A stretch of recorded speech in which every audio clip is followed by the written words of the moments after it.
अनुसारी जीवन, सम्यक दर्शन, सम्यक ज्ञान और सम्यक चारित्र वस्तु मोक्ष का साधन है। उसी मार्ग की ओर अग्रसर होने वाला, उसका अनुसरण करने वाला, उसे जीने के लिए सहाय रूप बनाने वाला जीवन मार्गानुसारी जीवन कहलाता है। आचार्य हरिभद्रेश्वरी जी ने धर्म बिंदु ग्रंथ में तथा कलिकल सर्वज्ञ श्री हेमचंद्राचार्य के योग शास्त्र के मार्गानुसारी जीवन के 35 गुण बताए हैं। इन गुणों को सरलता पूर्वक याद करने के लिए इन्हें हम 4 विभागों में विभक्त करते हैं। पहला, जीवन में करने योग्य 11 कर्तव्य। दूसरा, 8 दोषों का त्याग। तीसरा, 8 गुणों का आदर। चौथा 8 साधना। पहला, जीवन में करने योग्य 11 कर्तव्य। न्याय संपन्न वैभव। गृहस्थ जीवन निर्वाह करने के लिए न्याय और नीति पूर्वक धन का उपार्जन करें। जिस स्वामी के आश्रित अपनी आजीविका चलती हो उसके प्रति द्रोह करना, उसको जानबूझकर हानि पहुंचाना, उसकी संपत्ति को हड़प लेना, मित्र के प्रति द्रोह करना, विश्वासघात करना, चोरी करना, व्यापारिक रीति नीति की अवहेलना करना, जुआ सट्टा खेलना, अमर्यादित मुनाफाखोरी, कालाबाजारी और निंदनीय अनैतिक साधनों का त्याग कर अपने हित वर्ण के अनुसार सदाचार और न्याय नीति से ही उपार्जित धन वैभव से संपन्न होना चाहिए। आयोचित व्यय। गृहस्थ को अपनी आय के अनुसार ही खर्च करना चाहिए। आय से अधिक धर्म को भूलकर अनुचित खर्च न करना, ये उचित खर्च नाम दूसरा कर्तव्य है। कमाई के 4 भागों में से एक भाग आश्रितों के भरण पोषण में, दूसरा भाग व्यापार में, तीसरा भाग धर्म कार्य और उपयोग में और चौथा भाग भंडार बचत खाते में रखना चाहिए। प्रसिद्ध देशाचार का पालक अपनी मान मर्यादा के अनुरूप उचित वेशभूषा, भोजन, भाषा आदि धारण करे। अत्यधिक तड़कीले भड़कीले अंगों का प्रदर्शन हो तथा देखने वाले को मोह व विकार भाव पैदा हो, ऐसे वस्त्रों को कभी नहीं पहनना चाहिए। समान कुल और शील वाले किंतु भिन्न गोत्रीय के साथ विवाह संबंध। पिता, दादा आदि पूर्वजों की वंश परंपरा खानदानी हो। मदिरा, मांस, दूध, व्यसनों के त्याग रूपी शील सदाचार भी समान हो, किंतु भिन्न गोत्रीय के साथ आचार संपन्न परिवार में ही विवाह संबंध करना चाहिए। सदगृहस्थ के रहने का स्थान, जो मकान अधिक द्वार वाला, ज्यादा ऊंचा, एकदम खुला, चोर डाकुओं के भय से मुक्त न हो तथा अच्छे पड़ोसी हो, ऐसे मकान में सदगृहस्थ को रहना चाहिए। अजीर्ण के समय भोजन छेड़ देना। पहले किया हुआ भोजन जब तक हजम न हो तब तक नया भोजन नहीं करना चाहिए, क्योंकि अजीर्ण समस्त रोगों का मूल है। समय पर पथ्य भोजन करना। भूख लगने पर आसक्ति रहित, संतुलित एवं सात्विक, अपनी प्रकृति, रुचि एवं खुराक के अनुसार उचित मात्रा में भोजन करना चाहिए। भक्ष्य अभक्ष्य का भी विवेक रखना चाहिए। तामसी, विकार उत्पादक एवं उत्तेजक पदार्थों का सर्वथा त्याग करना चाहिए। माता पिता का पूजन। उत्तम पुरुष वही माना जाता है जो माता पिता को नमस्कार करता हो, उनको परलोक हितकारी धर्मानुष्ठान में लगाता हो, उनका सत्कार सम्मान करता हो, उनको पहले भोजन करवाकर फिर स्वयं भोजन करता हो तथा उनकी प्रत्येक आज्ञा का पालन करता हो। पोष्य का पोषण करना। सदा गृहस्थ का यह उत्तरदायित्व है कि वह अपने आश्रित रहे हुए पारिवारिक सदस्य, माता पिता, पत्नी, पुत्र पुत्री, नौकर आदि का पालन पोषण करें। जो गृहस्थ इस प्राथमिक जिम्मेदारी को भली भांति नहीं निभाता है वह सदगृहस्थ नहीं कहा जा सकता और न ऐसे व्यक्ति धर्म का योग्य अधिकारी हो सकता है। अतिथि आदि का सत्कार। साधु, साध्वी, श्रावक, साधर्मिक, दीन दुखियों की यथा योग्य सेवा सत्कार करना। अतिथि उसे कहते हैं जिसके आने की तिथि निश्चित न हो, जिनकी धर्म करने की कोई निश्चित तिथि विशेष न हो, जिनका जीवन हमेशा धर्ममय हो, ऐसे उत्कृष्ट अतिथि निर्ग्रंथ साधु साध्वियों की आहार पानी औषधि आदि दान पूर्वक उचित रूप से भक्ति करना गृहस्थ का धर्म है। साथ ही दीन दुखी एवं अनाथ पशुओं को अनुकंपा बुद्धि से दान देना, उनकी सेवा करना सदगृहस्थ का आचार है। व्रतस्थ ज्ञानियों को पूजक। सदगृहस्थ आचार संपन्न ज्ञानी जनों को पूजक होता है। अनाचार के त्यागी एवं सम्यक आचार के पालक को व्रतस्थ कहते हैं। ऐसे सदाचारी ज्ञान वृद्धों की पूजा करना, उनकी सेवा करना, उसको आसन प्रदान करना, उनके सम्मान में खड़े हो जाना आदि ज्ञानियों एवं अनुभवियों को आदर देना चाहिए। ज्ञानियों की भक्ति करने से ज्ञान में वृद्धि होती है और हिताहित की पहचान होती है। दूसरा, 8 दोषों का त्याग। अवर्णवादी न होना। अवर्णवाद का अर्थ है निंदा। सदगृहस्थ को किसी की भी निंदा नहीं करनी चाहिए और न सुनना चाहिए। दूसरों की निंदा करने से मन में घृणा, द्वेष, ईर्ष्या, वैर, विरोध आदि बढ़ते हैं। प्रेम भंग होता है। व्यक्ति नीच गोत्र का भी बंध करता है। निंद प्रवृत्ति का त्याग। जिस प्रकार वाणी से निंदा नहीं करना चाहिए उसी प्रकार शरीर और इंद्रियों से निंद्य प्रवृत्ति का आचरण भी नहीं करना चाहिए। जुआ, चोरी, मांस भक्षण, मदिरापान, विश्वासघात, परस्त्री गमन, झूठा आरोप आदि निंदित कार्य में भी प्रवृत्त नहीं करनी चाहिए। निंद्य प्रवृत्ति से यश, बल एवं आरोग्य आदि का नाश होता है। ये प्रवृत्तियां प्राणी को कुविकल्पीय और दुर्ध्यान में उलझाकर भयंकर तामस संस्कारों को दृढ़ करती है, जिससे कर्म बंध व दुर्गति का आमंत्रण मिलता है। इंद्रिय समूह को वश करने के तत्पर, इंद्रियों को अयोग्य स्थान की ओर जाने से रोकना, उन पर अंकुश रखना, शक अंतरंग शत्रुओं के त्याग में उद्यत, काम, क्रोध, लोभ, मान, मद और मत्सर ये 6 आत्माओं के कट्टर शत्रु हैं। इन शत्रुओं पर विजय प्राप्त करनी चाहिए। इनकी अधीनता से धन, पूर्व संचित पुण्य की हानि होती है तथा पाप का बंध होता है। अभिनिवेश त्याग, न्याय संगत न होने पर भी दूसरों को नीचा दिखाने के लिए जो कार्य किया जाता है वह अभिनिवेश है। हठाग्रहिता, मिथ्या पकड़, दराग्रह आदि अभिनिवेश की पर्याय है। जो सच्चा है वह मेरा है, ये सदाग्रह है, किंतु वो मेरे हैं वह सच्चे हैं, ये पकड़ दुराग्रह है। इससे विवाद, विरोध, क्लेश आदि उत्पन्न होता है। सत्य से वंचित रहना पड़ता है। परस्पर अबाधित रूप में तीनों वर्गों की साधना, जीवन में धर्म, अर्थ और काम तीनों पुरुषार्थों को समान रूप से करना चाहिए। जिससे अभ्युदय और मोक्ष सुख की सिद्धि है वही धर्म है। जिससे लौकिक गृहस्थ आश्रम के सर्व प्रयोजन सिद्धि होते हैं वह अर्थ है। अभिमान से उत्पन्न समस्त इंद्रिय सुखों से संबंधित रस युक्त प्रीति काम है।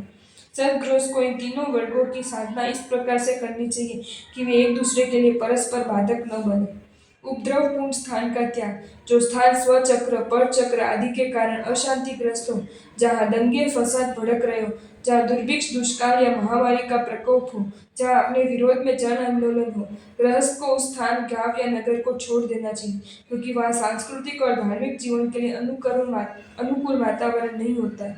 निषिद्ध द्वेष, देश, काल एवं चर्चा का त्याग, जैसे धर्म विरुद्ध प्रवृत्ति का त्याग आवश्यक है, वैसे ही व्यवहार शुद्धि एवं भविष्य में पाप से बचने के लिए देश, काल तथा समाज से विरुद्ध प्रवृत्ति का त्याग भी आवश्यक है। जैसे एक सज्जन व्यक्ति का वेश्या या बदमाशों के मुंहले से बार बार आना जाना, आधी रात तक घूमना फिरना, स्वयं बदमाश न होते हुए भी बदमाशों की संगति करना इत्यादि जो परंपराएं शास्त्र विरुद्ध है उनका आचरण न करना सदगृहस्थ का कर्तव्य है, अन्यथा कलंक आदि की संभावना होती है।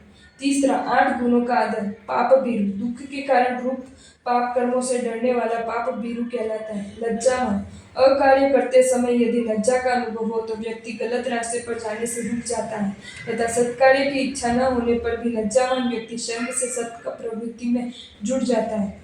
सौम्यता, जिसके मुख मंडल से शांति झलकती है वह सौम्य कहलाता है। गुणों का असर आकृति पर होता है। जिसके दिल में दया है, सद्भाव है, वाणी में मधुरता है, उसकी मुखाकृति क्रूर नहीं हो सकती। उसके चेहरे पर शांति और प्रसन्नता झलकती है।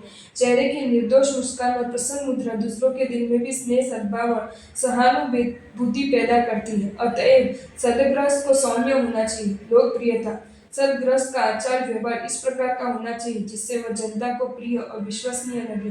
विनय, नम्रता, सेवा, सरलता, शील, सदाचार आदि गुणों के द्वारा वह स्वयं आदरणीय बनता है और अपने धर्म को भी जनता में आदरणीय बनाता है। धर्म अधिकार के लिए वह योग्य पात्र होता है। दीर्घदर्शी, किसी भी कार्य को करने से पहले उसके परिणाम की भली भांति सोच विचार कर गंभीरता पूर्वक निर्णय कर लेने वाला सद्गृहस्थ दीर्घदर्शी कहलाता है। बला बल का ज्ञाता, सद्गृहस्थ को अपनी अथवा दूसरों की द्रव्य, क्षेत्र, काल और भाव की शक्ति जानकर तथा अपनी निर्बलता, सबलता का विचार करके कोई भी कार्य प्रारंभ करना चाहिए। दूसरों की देखा देखी करके शक्ति अतिरेक कार्य करना दुखदायी हो सकता है। व्यापार हो या व्यवसाय, सामाजिक रिवाज हो या कौटुंबिक आचार हो, सर्वत्र अपनी शक्ति को तोड़कर आचरण करना चाहिए। विशेषज्ञ, सार असार, कार्य अकार्य, वाच्य अवाच्य, लाभ हानि, सुख दुख, स्व और पर आदि का विवेक करना तथा नया नया आत्महितकारी ज्ञान प्राप्त करना विशेष योग्यता है। गुण का पक्षपाती, सद्गृहस्थ गुणों का पक्षपाती होता है। गुणी जन जब भी उसके संपर्क में आए वह उनके साथ सौजन्य, दाक्षिण्य, औदार्य का व्यवहार करे, समय समय पर उनका बहुमान करे, उन्हें प्रतिष्ठा दे, उनको प्रोत्साहित करे, उनके कार्यों में सहायक बने।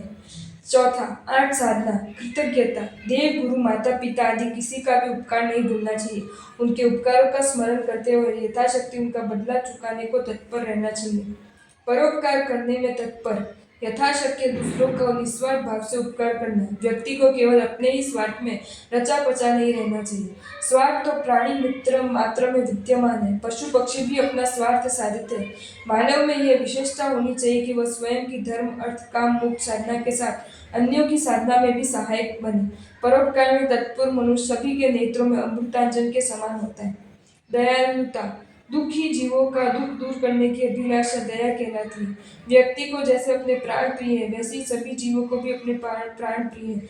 जिसका हृदय करुणा दया कोमलता से ग्रस्त है, वही व्यक्ति धर्म का आचरण कर सकता है। हृदय को कोमल रखते हुए जहाँ तक हो सके तन मन धन से दूसरों पर दया करते रहना चाहिए। सदाचारी के साथ संगति संसार का संग महारोग है, आदि व्याधि उपाधि का कारण है, किंतु सत्संग इस महारोग को मिटाने के लिए परम औषधि है। अर्थात सज्जनों की संगति दोष रूप नहीं है, वह इहलोक और परलोक के हितकारी है। नीतिकारों ने कहा है, यदि तुम सज्जन पुरुषों की संगति करोगे तो तुम्हारा भविष्य सुधर जाएगा। अतः दूरजनों की संगति से बचना और सज्जनों की संगति करना गृहस्थ का सदाचार है।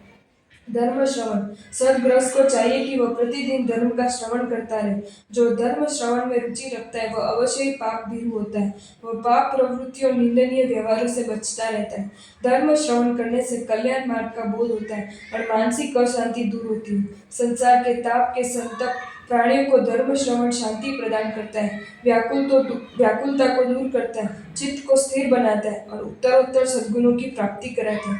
प्रतिदिन धर्म श्रवण करने वाला गृहस्थ इहलोक परलोक को सुधारने का अभिलाषी होता है। धर्माभिमुख होने के लिए ये आवश्यक आचार है। बुद्धि के 8 गुण व्यवहार और धर्म श्रवण करने के लिए सदगृहस्थ को बुद्धि के निम्नलिखित 8 गुण आवश्यक है।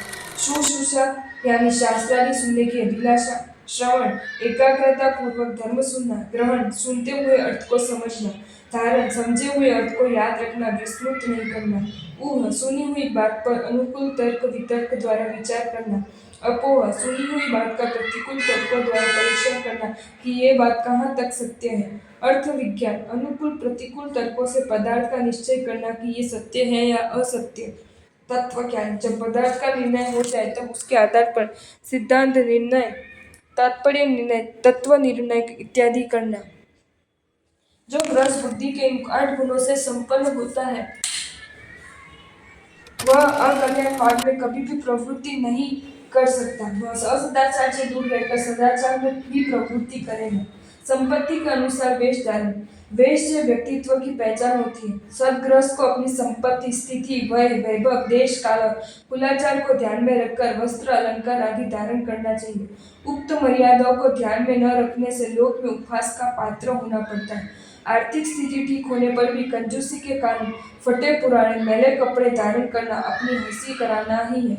इसी तरह वैभव दिखाने के लिए चटकीले भड़कीले वस्त्र, अलंकार आदि धारण करना भी अनुचित है। विवेकवान सदगृहस्थ के लिए अपनी वेशभूषा सात्विक, स्वच्छ एवं सुरुचिपूर्ण होनी चाहिए। शिष्टाचार प्रशंसक शिष्ट पुरुषों के आचार का प्रशंसक होना। शिष्ट पुरुषों के आचार ये है, लोक में निंदा हो ऐसा कार्य न करना, दीन दुखियों की सहायता करना, उपकारी के उपकारों को न भूलना, निंदा त्याग, दूसरों की प्रार्थना को भंग नहीं करना, गुण प्रशंसा, आपत्ति में धैर्य, संपत्ति में नम्रता, अवसरोचित हित मित प्रिय वचन, सत्य प्रतिज्ञा, आयोजित व्यय, सत्कार्य का आग्रह, बहुनिंद्रा, विषय कषाय, विखतादि प्रमादों का त्याग, औचित्य पालन आदि शिष्ट पुरुषों के आचार हैं। शिष्ट पुरुषों की प्रशंसा करने से व्यक्ति अपने जीवन में भी उनके संस्कार को प्राप्त कर सकता है। इस प्रकार धार्मिक जीवन के प्रारंभ में मार्गानुसारिका के 35 गुणों से जीवन ओतप्रोत बनना आवश्यक है, क्योंकि साधक का लक्ष्य श्रावक धर्म का पालन करते हुए श्रमण जीवन की ओर अग्रसर होना है, जो इन गुणों के अभाव में प्राप्त नहीं होता। आपको ये वीडियो अच्छा लगा हो तो इसे लाइक करें और शेयर करें, और ऐसे ही नए नए वीडियोज़ देखने के लिए सब्सक्राइब करें हमारी channel Jain facts and stories को।